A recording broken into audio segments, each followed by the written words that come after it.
음, 이런 판결은 어떤가요? 칭얼대서 2개월 된 영아한테 성인 감기약을 먹여서 숨지게 한 친모가 있습니다. 1심에서는 1년 금고, 근데 2심에서는 같은 형량의 집행유예를 선고를 했어요.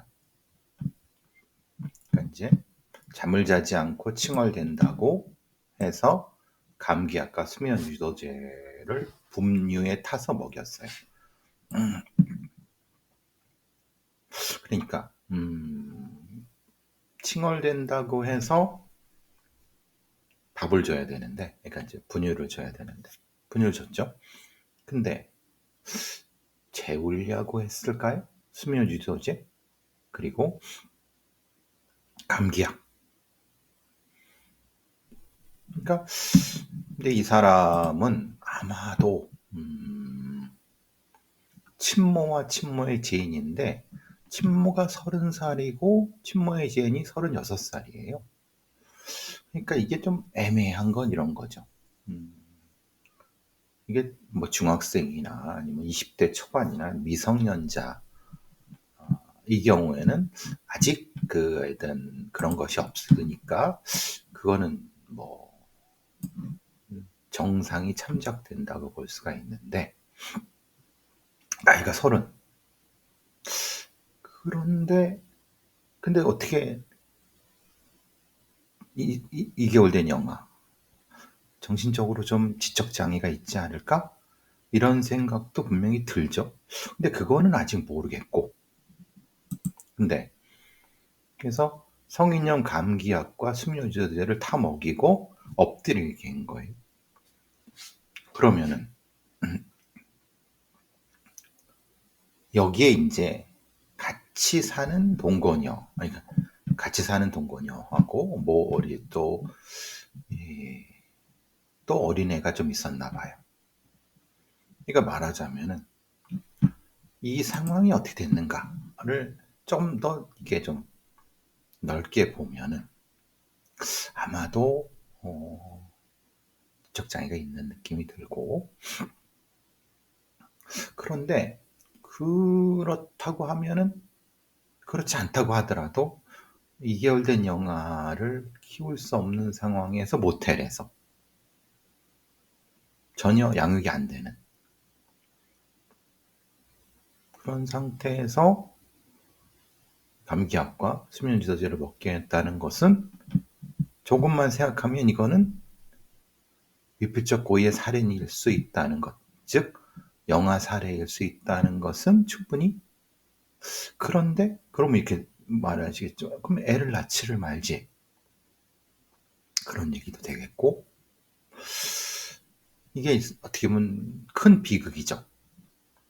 그럼 어떻게 임신을 하게 됐을까?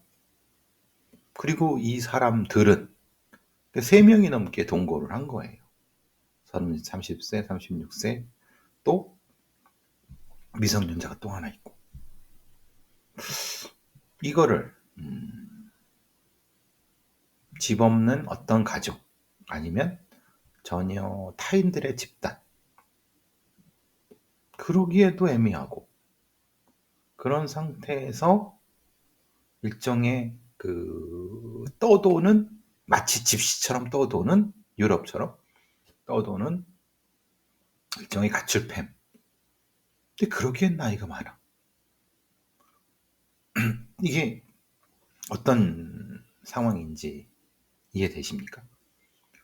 그러니까 가출팸이었던 애들이 나이가 들면서 여러 가지 뭐 성매매도 하고 이리 떠돌다가 1년이 지나고 2년이 지나고, 보통 그렇게 되다가는 어떤 애는 죽기도 하고 어떤 애는 장애를 가지고 어떻게 되기도 하고 어디 팔려가기도 하고, 자연스럽게 가출팸이 해소가 돼서, 그리고 남자애들은 교도소 가고 여자애들은 그렇게. 근데 그 상태가 어떤 이유 때문에 안 좋은 상황에서 다시 20대 중후반에 다시 또 모여서 서로 일종의 이걸 뭐라고 하나 그냥 타의적인 가족이 돼서 그냥 그 도시 외곽에 아니면 시골의 중소도시에 그 장사 안 되는 모텔에 장기방 같은 데 그냥 연명하는. 그런데 복지 혜택이라고 하는 것은 들어오지 못하는. 왜냐? 분명히 가족이 있고 일종의 증발된 거죠. 인간 증발이 된 건데 존재하는. 근데 그 속에서 생물적으로 아이가 태어나게 되고 그게 강간이든 아니면 뭔가 뭐에 되든 이게 반복되고 있는 현상이면은 대단히 위험한 사회죠.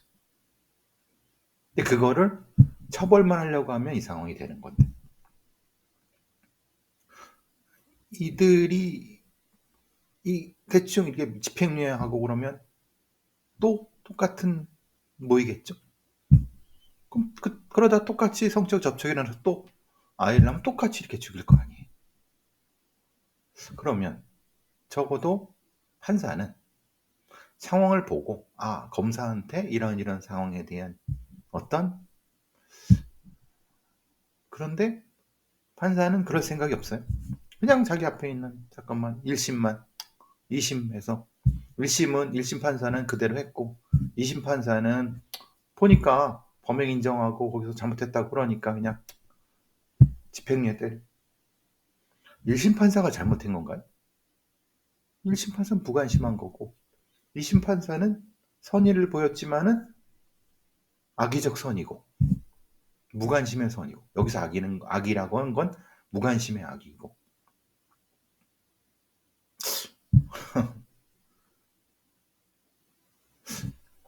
범죄인가요? 범죄죠.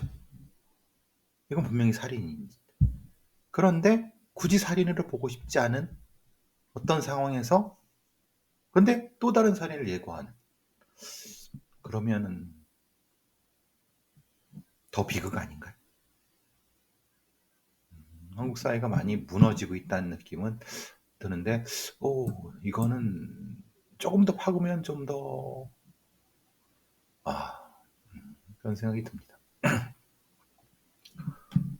지금 검찰이랑 경찰이 이제 소위 말하는 제2의 대가리 대통령이 사라진 상태에서 자신의 존재감을 뿜뿜하기 위해서 검찰은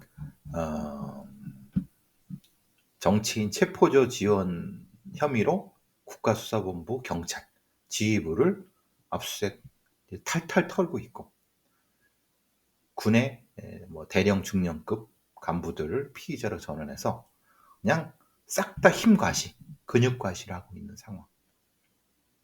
실제로는 이들을 처벌하는 데 실익이 있을까? 있을 수도 있죠. 없을 수도 있고. 그러니까 내란 혐의의 윤석열과 그 졸개들만 처벌하면은 그 중간 대령 중령급까지는 할 필요가 있을까? 하여튼 그런 고민도 들어요. 그러니까 검찰은 더 숫자 늘리고 사건 늘리려고 하는 것이 아닌가 하는 의심. 거기다가 이제 경찰은 이제 서부지법에 들어갔던 정광훈에 대한 내란 선동죄 입건 이런 식으로 가고 당연히 해야 될 건데 그러니까 이제 그 국민의힘이라든가 아니면 여의도파나 뭐 광화문파 이런 애들은 이게 뭔가 음모가 있는가에 또 음모로 들어가는 그런 부분 등등등 그런 생각이 들어요. 어쨌든 모르겠습니다. 이게 빨리 정리가 되려면 빨리 탄핵 심판, 헌재한 탄핵 심판이 빨리 완결돼서 무엇인가 거기서부터 정리가 들어가야 될 거란 생각을 합니다. 자, 바디캠 얘기는 계속 하고 있어요. 경찰의 바디캠. 그러니까 올해부터 경찰의 바디캠이 공식 도입이 됐습니다. 근데 문제는 올해 8,700대가 도입될 예정이에요. 그런데 예산이 들어와 있습니까? 근데 이전에 쓰던 미등록 바디캠은 어떻게 할 거냐? 그러니까 올해는 8,766대를 정식으로 예산을 받아서, 이게 왜 그러냐면 각각의 바디캠에는 바디캠의 번호가 있고, 바디캠의 번호가 있으면 그것은, 왜냐하면 바디캠의 증거를 왜곡 조작 아니면 삭제 이렇게 할 수 있기 때문에 그걸 못하게. 왜냐하면 바디캠이라는 건 이제 몸에 부착해서 경찰이 움직일 때 모든 걸 다 녹음하고 찍고 그러는데, 경찰이 불리한 건 삭제하고 유리한 것만 이럴 수도 있는 거잖아요. 그러니까. 근데 이것 때문에 뭐 본인이 고소되고 이러는 것을 방지하기 위해서 등록되지 않은 바디캠을 차고 다녔던 경찰 애들이 있었어요. 이전에도, 지금도. 비공식적으로. 공식 도입 전에. 근데 그거는 소위 말하는 일련 번호가 이제 등재가 안 돼 있기 때문에, 그리고 공식 바디캠이 보급이 하려고 했는데 돈이 없고 예산이 안 돼서 늦게 하니까, 그 일선에 있는 지역 경찰 애들은 자기 돈으로라도 내가 해야 된다. 내 몸은 내가 지킨다. 그걸 샀어요. 이제 그럼 어떻게 해야 되느냐? 이 미등록 바디캠을. 미등록 바디캠은 다 그냥 갖다 버려야죠. 왜냐하면 미등록 상태에서 그것을 사용하고 촬영하고 그러면 개별적으로 보관하면 그거는 영상 이미 삭제, 개인정보 유출 때문에 이거는 사실 문제가 커지거든요. 이미 지금은 6,480대가 이미 쓰고 있어요, 경찰이. 근데 이거 미등록이. 그러니까 참 쉽지 않은 문제입니다. 뭔가 그러면 미등록 바디캠을 뭐 이렇게 양성하거나 뭔가. 그런데 문제는 경찰 바디캠은 이제 그 같은 기종으로 딱 일련 번호가 정해서 딱 정해진 어떤 기준에 있는 건데, 그럼 이거 자기 돈 내고 하는 애들은 뭐가 되느냐? 아니면 그걸 또 이런 문제가 되는 거예요, 사실. 빨리 좀 도입했으면 좋았을 것을. 그렇습니다.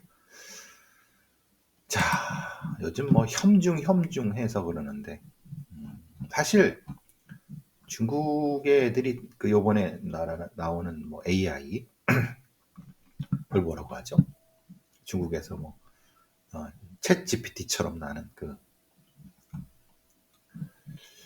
문제는 우리나라에 들어와 있는 많은 중국산 그 전자제품 중에 IP 카메라부터 시작해서 뭐 차도 그렇고 이런 장비들이, 특히 그 휴대폰, 중국산 휴대폰 이런 것들, 이게 인터넷과 연결돼 갖고 여기서 나오는 정보를 중국에 있는 본사 서버, 중국에 있는 으로 개인 정보를 저장 안 한다는 보장이 없다. 그러니까 커넥티드 카 같은 그 자율주행 차 같은 거에 프로그램이라든지 이런 것들은 다 그쪽으로 들어가면 막대한 양의 개인 정보를 중국의 어떤 지역에서 그걸 이용하게 되면 이게 맞는 건가? 이런. 근데 얘네들은 그걸 쓴다는 얘기도 없고, 써서 불법적으로 해도 어떻게 손을 못 대잖아요. 그러니까 이 기기 안에, 중국 기업이 만든 어떤 전자기기 안에 백도어나 스텔스 기능 같은 걸 통해서 한국인 아니면 전 세계 사람들의 어떤, 근데 틱톡 문제가 그거지 않습니까? 그 정보가 그쪽으로 들어가는 거 아니냐. 이건 협중하고는 좀 맥락이 좀 다른 부분이에요. 이건 일종의 중국의 패권이죠. 좀 도덕적 패권이죠. 도덕적 패권. 그러니까 요번에 AI 챗 GPT 같은 걸 만든 것도 사실은 디스틸레이션, 말하자면 이 미국이 만든 AI를 뽑아낸 거 아니냐, 제가 얼마 전에 말씀드렸죠. 하여튼 중국이 하는 데이터 도둑질은 굉장히 우리 개인적인 어떤 삶에 문제가 될 수 있습니다. 근데 이게 곧 다시 협중으로 가면 또 문제가 더 커져요. 국가 간에, 중국과 한국 간에 어떤 쌍무적인 협정이라든가 이런 걸 통해서 해결을 해야 될 부분이라고 생각합니다. 자,